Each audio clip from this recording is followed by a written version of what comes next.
नमस्कार, मैं Ranveer Singh lotus entertainment में आपका हार्दिक स्वागत व अभिनंदन करता हूं। आज मैं आपको गरुड़ पुराण से मृत्यु के वाद सुनाने जा रहा हूं। सुने, लाइक करें, सब्सक्राइब करें और अच्छा लगने पर कमेंट करना न भूलें। जय श्री कृष्णा। श्री कृष्णाय नमः। नारायण नमस्कृत नर चैव नरोत्तम देवी सरस्वती चैव ततौ जय मुदीर येत।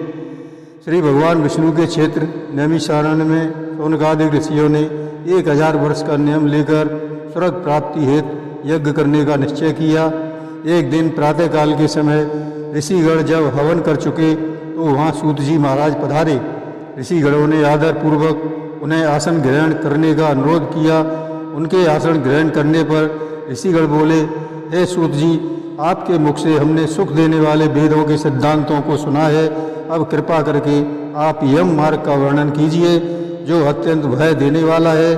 साथ ही संसार के लोक परलोक के दुखों को नाश करने का उपाय भी जानना चाहते हैं। श्री सूत जी बोले, हे ऋषिगणों, मैं आपको अति दुर्गम भय के मार्ग को बताता हूँ जो पुण्यात्मा प्राणियों के लिए सुखकारक है और पापियों के लिए अत्यंत दुखदायी है। ऐसा ही प्रश्न एक बार गरुड़ जी ने श्री भगवान विष्णु से पूछा था। भगवान जी ने उनको जो बताया वह मैं आपको बताता हूँ। गरुड़ जी ने श्री भगवान विष्णु से पूछा, आपने मुझे भक्ति के अनेक मार्गों को सुनाया है, अब मैं दुर्गम भय मार्ग को जानना चाहता हूँ। इस मार्ग पर आपकी भक्ति से विमुख जीवों का गमन होता है। हे भगवान, आपका नाम जपना तो आसान है क्योंकि नाम लेने वाली जीव तो अपने अधीन है, फिर भी प्राणी यम मार्ग से बचाने वाले आपके नाम को नहीं जानते और बार बार नरक की यातनाएं पाते हैं।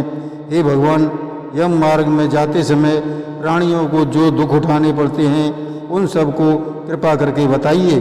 श्री भगवान विष्णु बोले, हे गरुड़, सुनो, मैं तुम्हें यम मार्ग में पापी आत्माओं का जिस प्रकार गमन होता है और वे कैसा दुख उठाते हैं, वे किस नरक में जाते हैं, सब सुनाता हूँ। जो प्राणी दया, धर्म और वर्ण आश्रम का पालन नहीं करते, सदा पाप करते रहते हैं, दुष्ट आदमियों के साथ रहते हैं, वेद पुराणों के अनुसार नहीं चलते, जो अपने आप को माननीय समझकर अकड़ते हैं, धन मान के मद में चूर रहते हैं, काम, क्रोध, लोभ आदि के कारण आसुरी वृत्ति में पड़े, दैवी संपत्ति से दूर रहते हैं, पराई औरत एवं पराय धन को हड़प जाते हैं, स्त्री, पुत्र, पौत्र आदि के मोह में पड़े रहते हैं, जिन्हें भोग विलास के अतिरिक्त कुछ नहीं सूझता, ऐसे पापात्मा नरक में पड़ते हैं।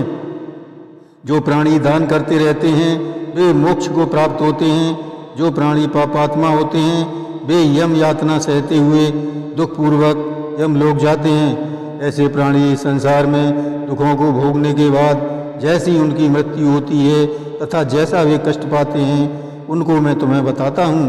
प्राणी ने पूर्व जन्म में जो अच्छे या बुरे कर्म किए हैं उन्हीं के अनुसार बाल्यावस्था और युवावस्था में सुख दुख भोग कर अंत में मृत्यु के समय हे गरुड़, उसकी दृष्टि देवी हो जाती है, जिसके कारण वह संसार को एकमय देखता है। मुँह से कुछ नहीं बोला जाता, सब इंद्रियां जड़ के समान हो जाती हैं। ऐसे समय यमदूतों के समीप आने पर प्राण निकल जाते हैं।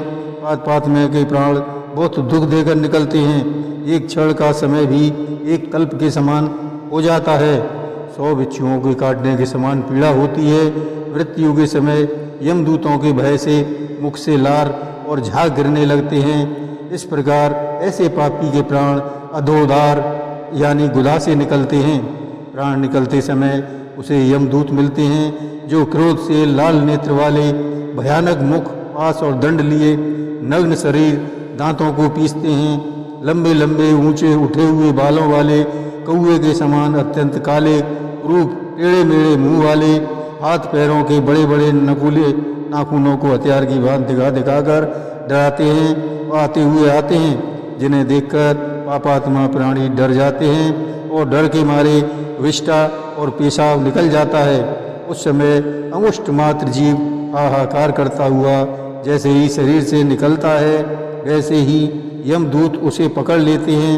यद्यपि वह अपने घर एवं भाइयों की ओर महान दुख से छुटकारा दिलाने के लिए व्याकुल होकर देखता है, किंतु उसे कोई नहीं छुड़ा सकता।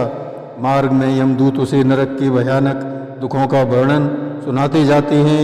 वहाँ तुझे कुंभी पाक अर्थात नरक में ले जाएंगे। यमदूतों के ऐसे कठोर वचन एवं भाई बंधु के रुदन को सुनकर वह हाय हाय इस प्रकार विलाप करता है और ऊपर से यमदूतों की प्रताड़ना होती है। उसका हृदय यमदूतों के धमकाने से विदीर्ण हो जाता है। रास्ते में बड़े बड़े कुत्ते आकर काटते हैं।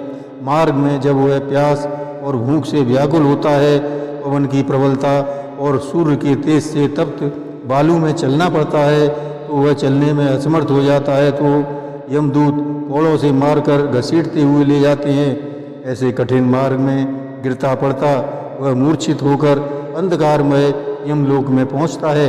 यमदूत 99,000 योजन का रास्ता तय कर उसको घोर नरक की यातनाएं दिखाते हैं। यह जीव यमराज के दर्शन करता है। एक क्षण में ही यमराज की आज्ञा से फिर मृत्युलोक में आता है। मनुष्य अपने पूर्व शरीर में प्रवेश करने की इच्छा करता है, परंतु यमदूत उसे अपने पास में बांधे रखते हैं। वे हिलने भी नहीं देते। अपनी इस दशा को देखकर वह रोता है। पुत्र आदि संबंधी उसे जो पिंडदान करते हैं और अंत में दान करते हैं, उनसे ही वह अपना काम चलाता है, परंतु यह सब उस पापात्मा को तृप्त नहीं करा पाते। अंत समय का दान, वर्ष भी के पिंड, श्राद्ध, जलांजलियाँ आदि कुछ भी पापात्मा जीवों को तृप्त नहीं कर पाते। इसलिए हे गरुड़, वे पापी पिंडदान आदि न पाकर भूख से व्याकुल होकर यमलोक को चले जाते हैं। जिनका पिंडदान नहीं होता है वे निर्जन वन में कल्प भर प्रेत योनियों में रहकर दुखपूर्वक भ्रमण करते हैं। पापी जीवों को यम यातना का पूर्णतः भोग किए बिना मनुष्य को जन्म नहीं मिलता। इसलिए पुत्र को 10 दिन तक प्रतिदिन पिंडदान करना चाहिए। पिंड के प्रतिदिन 4 भाग हो जाते हैं। उनमें से 2 भाग पंचभूतों के लिए होते हैं और तीसरा भाग यमदूतों को होता है और चौथा भाग प्रेत को प्राप्त होता है। इस प्रकार 9 दिन तक पिंडदान प्रेत को खाने को मिलता है। प्रेत का शरीर 10वें दिन के पिंड से निर्मित होता है, तब उसको चलने की सामर्थ्य होती है। हे पक्षी श्रेष्ठ, पूर्व शरीर के दग्ध हो जाने पर भी पुत्र द्वारा दिए हुए पिंडों से उस जीव को नई देह मिलती है। यह शरीर हाथ भर का होता है, उसी के द्वारा वह जीव यमलोक के शुभ अशुभ फल भोगता है। प्रथम दिन के पिंड से शरीर का सिर और मस्तिष्क, दूसरे दिन के पिंड से कंधे, तीसरे दिन के पिंड से हृदय, चौथे दिन के पिंड से पीठ, 5वें दिन के पिंड से नाभि, 6ठे दिन के पिंड से कमर और कमर से नीचे का भाग, 7वें दिन के पिंड से जंघा, 8वें दिन के पिंड से जानु, 9वें दिन के पिंड से पांव तथा 10वें दिन के पिंड से देह में क्षुधा और तृष्णा उत्पन्न होती है।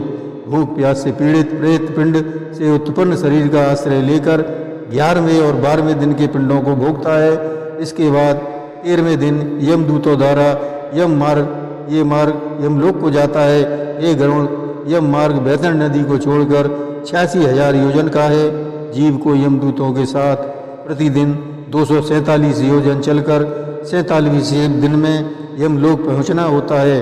मार्ग में उसे सौम्यपुर, सौरीपुर, नगेंद्र भवन, गंधर्व, शैलागम, क्रौचपुर, विचित्र भवन, क्रूरपुर, ब्रह्मपद, दुखद, नानाक्रंदपुर, सतुप्त भवन, रौद्रनगर, पर्योवर्षण, सीताढ़ और भवभीत नामक 16 पुरियों को पार करना पड़ता है। यम के पास में बंधा हुआ मार्ग में रोते हुए वह पापी जीव अपने घर को छोड़कर यमलोक जाता है। जय श्री कृष्ण।